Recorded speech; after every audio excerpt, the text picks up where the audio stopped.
interesting information on our channel in Marathi and Hindi as required.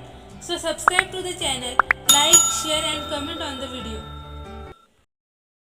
Bharat में हर साल 2 अक्टूबर को हम गांधी जयंती के साथ साथ हम देश के पूर्व प्रधानमंत्री लाल बहादुर शास्त्री की जयंती भी मनाते हैं। और आज हम देश के इन दो बड़े महान व्यक्तियों के जीवन के बारे में संक्षिप्त में जानकारी हासिल करेंगे। इसलिए वीडियो को अंत तक देखें, क्योंकि एंट्रेंस एग्जाम के माहौल के लिए यह जानकारी अधिक फायदेमंद होगी। देश की आज़ादी के प्रमुख योद्धा महात्मा गांधी जी का जन्म 2 अक्टूबर 1869 को पोरबंदर गुजरात में हुआ। उनका पूरा नाम मोहनदास करमचंद गांधी था। उन्हें भारत का राष्ट्रपिता भी कहा जाता है। गांधी जी की माता का नाम पुतलीबाई था। गांधी जी ने स्वतंत्रता के लिए सत्य और अहिंसा का रास्ता चुना था।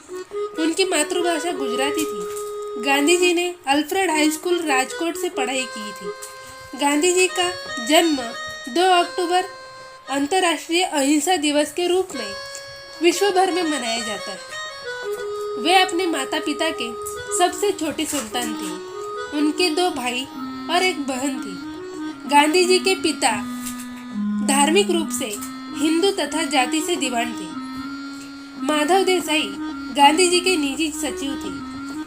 गांधी जी और प्रसिद्ध लेखक लियो टॉल्स्टॉय के बीच लगातार पत्र व्यवहार होता था। गांधी जी ने दक्षिण अफ्रीका के सत्याग्रह संघर्ष के दौरान जोहान्सबर्ग से 21 मील दूर एक 1100 एकड़ की छोटी सी कॉलोनी स्थापित की थी, जिसे टॉल्स्टॉय फार्म से जाना जाता है। गांधी जी की हत्या बिरला भवन के बगीचे में नथुराम गोडसे द्वारा हुई थी। गांधी जी का जन्म शुक्रवार को हुआ था। भारत को स्वतंत्रता भी शुक्रवार को मिली तथा गांधी जी की हत्या भी शुक्रवार को ही हुई थी। यह एक अजीब संयोग है। यह थे कुछ गांधी जी के बारे में तथ्य। अब बारी आती है पूर्व प्रधानमंत्री लाल बहादुर शास्त्री जी की। उत्तर प्रदेश के मुगल सराय में 2 अक्टूबर साल 1904 को जन्मे शास्त्री जी का भी देश की आज़ादी में बड़ा योगदान रहा। देश के दूसरे प्रधानमंत्री लाल बहादुर शास्त्री जी भारत की स्वतंत्रता की लड़ाई में पहली बार 17 साल की उम्र में जेल गए थे, लेकिन बालिग न होने के कारण उनको छोड़ दिया गया। लाल बहादुर शास्त्री जी जब केवल 1.5 वर्ष के थे तभी उनके पिता का निधन हो गया था।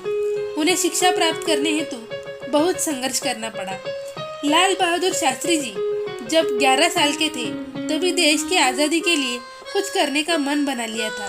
इसके बाद वे 16 साल की उम्र में पढ़ाई छोड़कर गांधी जी के असहयोग आंदोलन में शामिल हो गए। एक बार शास्त्री जी जब जेल में थे तब उनकी पत्नी चुपके से उनके लिए 2 आम छिपाकर ले आई थी, लेकिन इस पर खुश होने के बजाय उन्होंने उनके खिलाफ धरना दे दिया। उन्होंने अपनी पत्नी से कहा, कैदियों को जेल के बाहर की कोई चीज़ खाना कानून के खिलाफ है।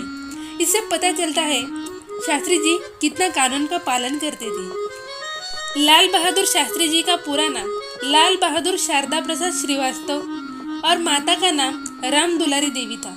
तो यह शास्त्री नाम कहाँ से आया? यह सवाल आपके भी मन में आया होगा, हमारे भी आया था। चलो तो हमने इसे ढूंढ लिया है।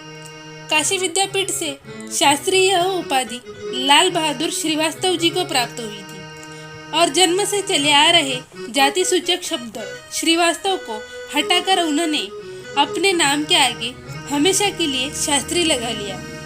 भारत की स्वतंत्रता के पश्चात शास्त्री जी को उत्तर प्रदेश के संसदीय सचिव के रूप में नियुक्त किया गया। भीड़ को नियंत्रित करने के लिए लाठी की जगह पानी की बौछार का प्रयोग शास्त्री जी ने ही आरंभ किया था।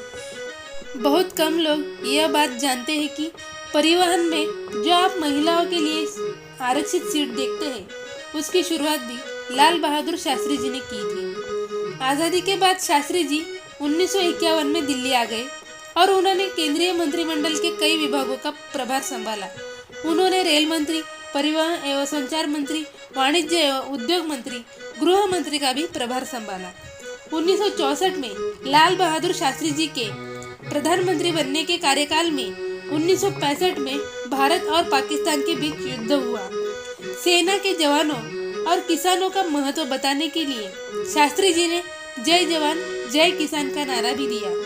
युद्ध की वजह से देश भर में भयंकर सूखा पड़ गया और अमेरिका ने भी भारत को होने वाले अनाज एक्सपोर्ट को रोकने की धमकी दी थी। इन मुश्किल हालातों में लाल बहादुर शास्त्री जी ने जनता से हफ्ते में एक दिन में एक वक्त का खाना छोड़ने की अपील की। पाकिस्तान के साथ जंग खत्म करने के लिए लाल बहादुर शास्त्री जी पाकिस्तान के ताशकंद में गए थे। इसके अगले ही दिन खबर आई कि हार्ट अटैक से उनकी मौत हो गई। हालांकि उनकी मौत एक रहस्य बनी है, अभी भी संदेह बरकरार है।